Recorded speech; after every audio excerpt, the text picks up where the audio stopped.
I'm Chiquita Banana, and I've come to say bananas have to ripen in a certain way, and when they're flecked with brown and have a golden hue, bananas taste the best and are the best for you.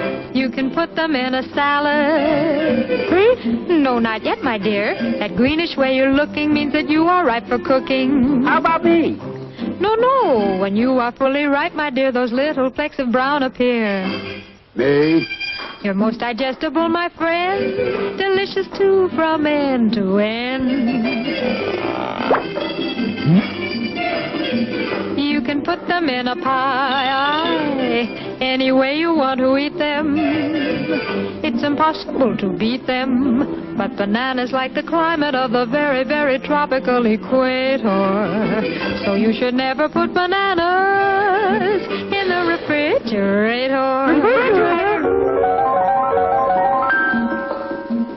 Bananas are a solid food that doctors now include in baby's diet. And since they are so good for baby, I think we all should try it. Oh! See.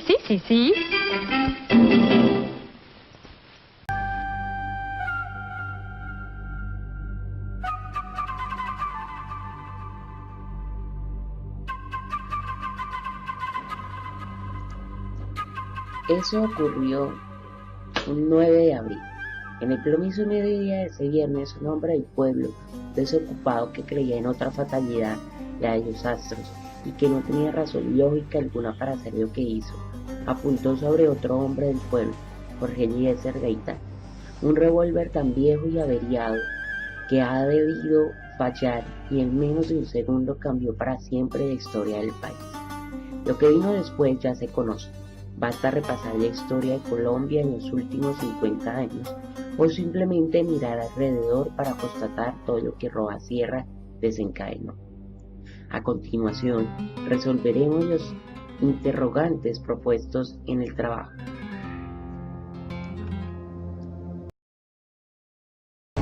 En este tradicional edificio del centro bogotano tenía su estudio de abogacía uno de los políticos más carismáticos de la historia de Colombia, Jorge Eliezer Gaitán.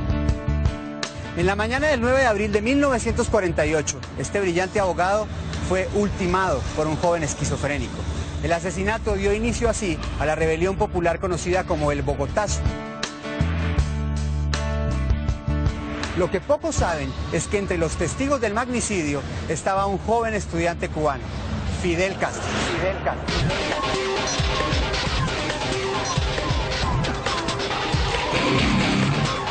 En el año 1948, Colombia se preparaba para elegir un nuevo presidente. La sociedad colombiana se hallaba claramente dividida entre conservadores y liberales. Sin duda alguna, sí, el prestigioso y la popularidad de Gaitán era ya tan grandes que a pesar de la terrible violencia a que estaba sometido el Partido Liberal, su elección como presidente en 1950 del partido resultaba inevitable. Al triunfar en las elecciones de 1947 sobre el sector oficialista de su partido, encabezado por Eduardo Santos, Gaitán logró unir al liberalismo en torno suyo, sin una sola excepción, pero además con un programa de gran contenido social que exponía con la más convincente elocuencia.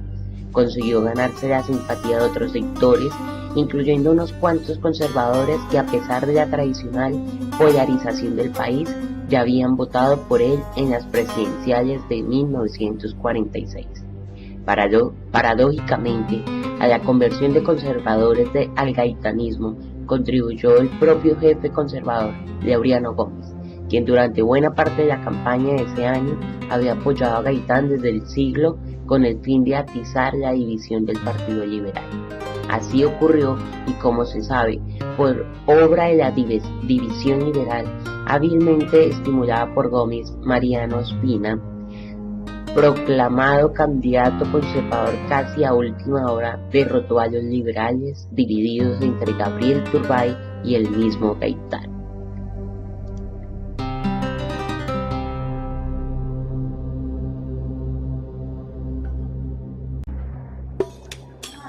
La violencia que ocasionó el retiro de la candidatura de Darío Echandía en las presidenciales de 1950 y llevó al liberalismo a decretar la abstención no habría producido los mismos efectos en un dirigente del temperamento mesiánico de Gaitán. Echandía, aunque valeroso, no era un ente de pasión sino un ente de razón. Durante toda su vida, el maestro practicó un panglossiano escepticismo que lo llevó a lanzar frases como aquella del poder para qué, que aunque en ocasiones ha sido malinterpretada, describe muy bien su despego a las tentaciones y a los halagos del mal. Gaitán, la frase que definía su actitud frente a la campaña era una tremenda consigna de combate y no una reflexión cautelosa. Ante las gentes que lo seguían con fervor sin límites, había adquirido un compromiso irrevocable.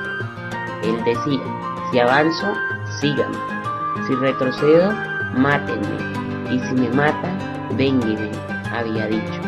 Y él y las multitudes que acaudillaba sabían que ya no tenían otra alternativa que la de triunfar, como ocurre con todo gran líder popular.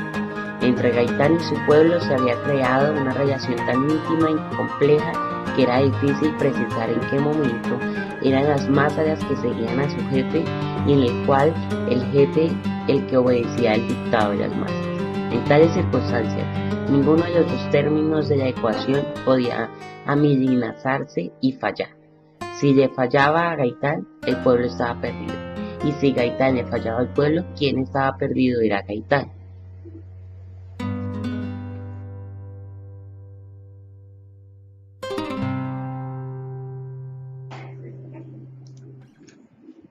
La plataforma de Gaitán era antioligárquica y antiplutocrática, y es de suponer que al asumir el gobierno la desarrollara como le había prometido.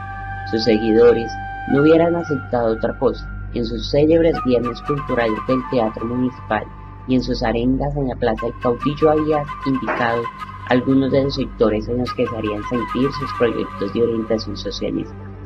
Hablaba de nacionalización y municipalización de los servicios, control de precios para los artículos de primera necesidad, seguridad social obligatoria, crédito para los menos favorecidos, salario mínimo, participación de los trabajadores en las ganancias de las empresas públicas, estímulo al sindicalismo, impuestos para los ricos, fuerte intervención del Estado en la economía, derecho de huelga, entre muchas otras cosas que en esa época eran consideradas revolucionarias.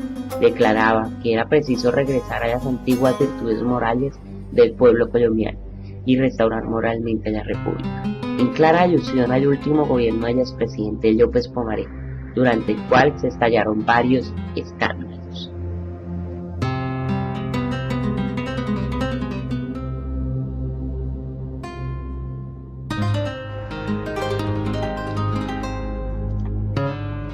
El triunfo de Gaitán también habría provocado efectos considerables en los medios de comunicación. Entonces no había televisión, así que el poder de la información estaba localizado en la radio y sobre todo en la prensa. Por esos días los medios de alcance nacional más influyentes y con capacidad para poner y quitar presidentes eran El Tiempo, en el liberalismo, y El Siglo, considerado vocero del Partido Conservador. Gaitán, consciente de que necesitaba su propio órgano de difusión, había fundado un diario, el diario Jornada, que se sostenía gracias a las ventas y a los aportes de los gaitanistas. La situación financiera de Jornada, que casi no tenía anuncios, no era la mejor, pero eso sin duda habría cambiado al ser elegido Gaitán. A partir de ese momento, Jornada habría adquirido el carácter de órgano oficioso del gobierno, aún a pesar de Gaitán, y resulta fácil imaginar que muchos empresarios, buscando congraciarse con el nuevo régimen, habrían anunciado ostentosa y generosamente en él. Por otra parte, la circulación habría aumentado sustancialmente.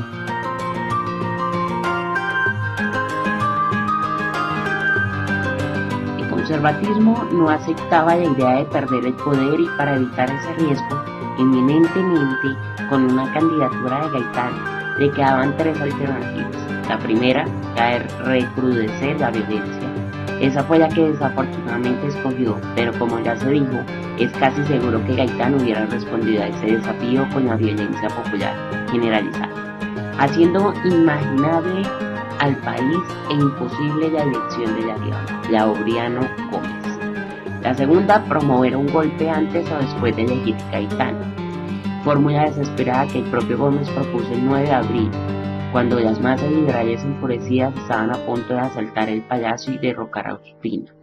El cuartellazo no habría sido mal visto por algunos sectores empresariales de ambos partidos como una manera de evitar que el país se radicalizara hacia la izquierda con Gaitán o se precipitara hacia la extrema derecha con Gómez, generando una situación de orden público poco saludable para la economía. Una tercera alternativa sería postular un candidato conservador moderado que no produjera el efecto de cohesionar al liberalismo, como Gómez, sino el de debilitarlo atrayendo votos a la derecha de ese partido.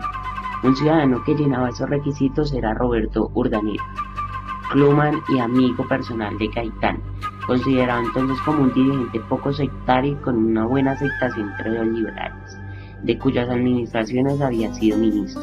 Sin embargo, ante la arrolladora popularidad del caudillo liberal, era punto menos que imposible pensar que cualquier otro candidato lo derrotara, así que la tercera no parecería tener futuro alguno.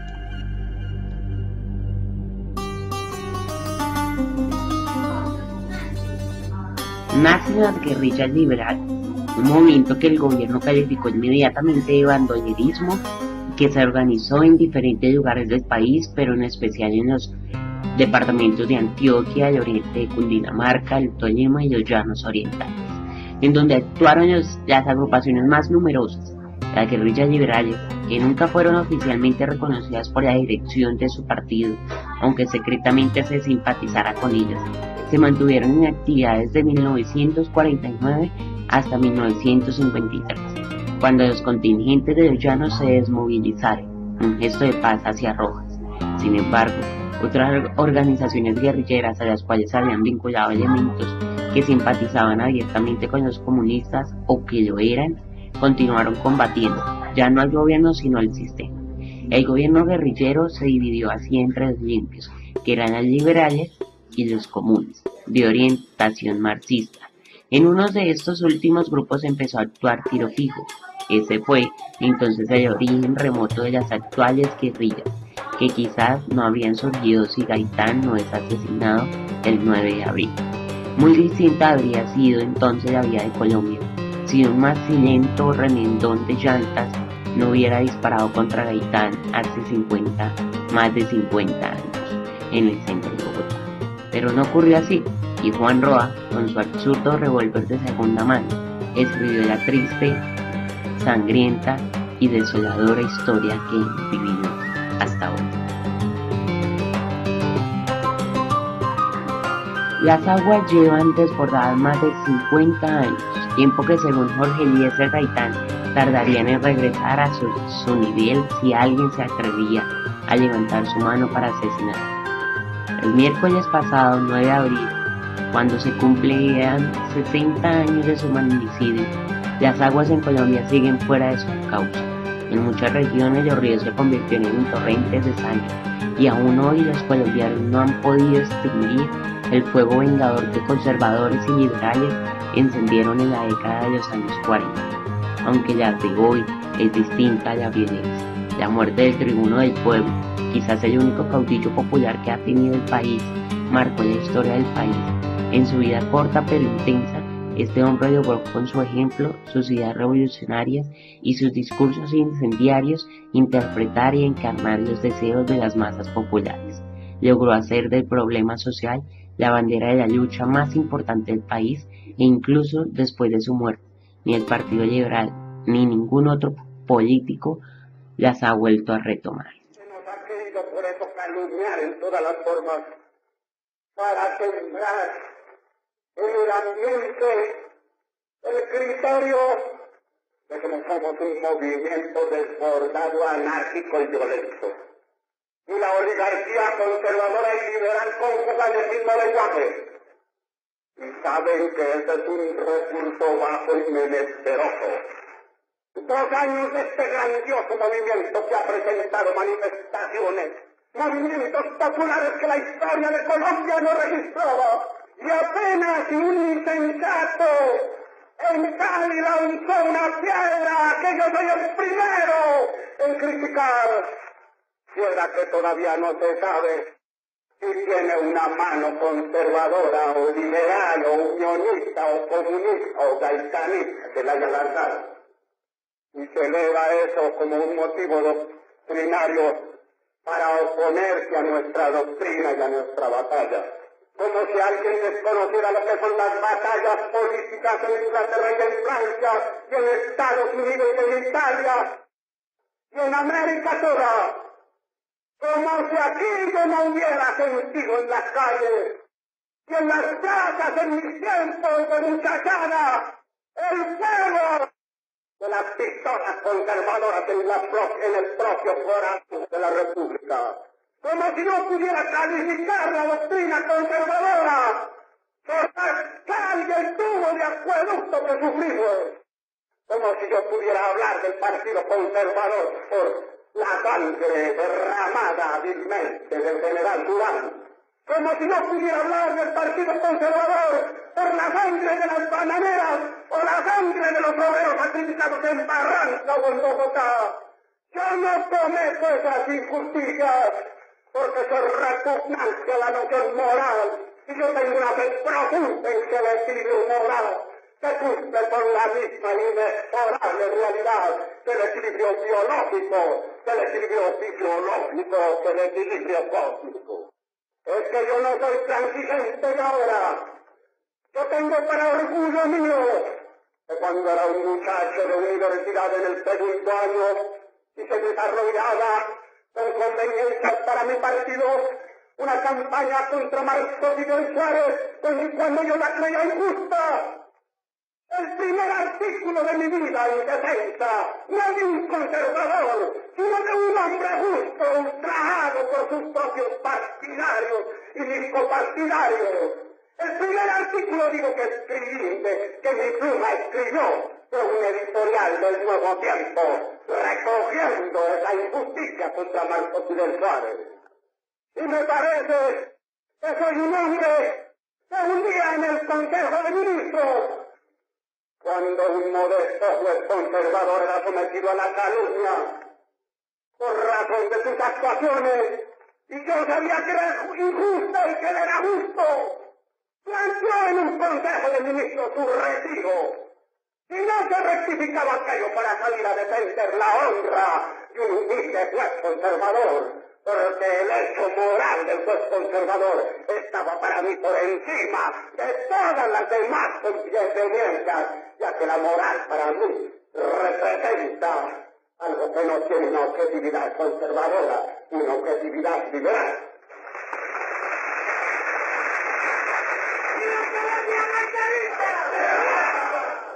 Y entonces,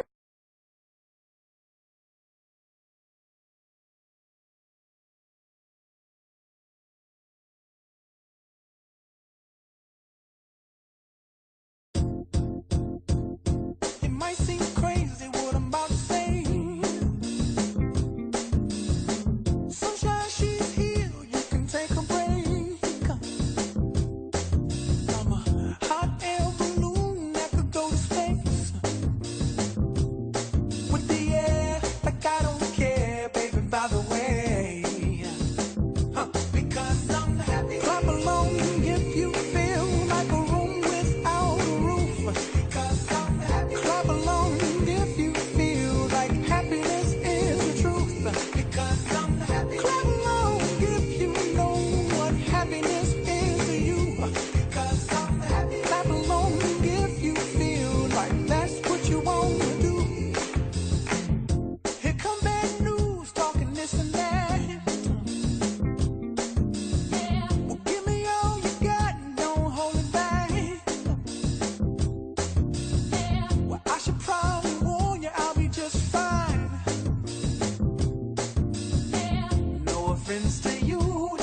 waste your time. Here's why. Because I'm happy. Clap along if you feel like a room without a roof. Because I'm happy. Clap along if you feel like happiness is the truth. Because I'm happy. Clap along if you know what happiness is to you. Because I'm happy. Clap along if you feel like that's what you want to do. Hey, go. Bring me down, can't none bring me down. Your love is too high. Bring me down, can't none bring me down. I said, Created using Powtoon.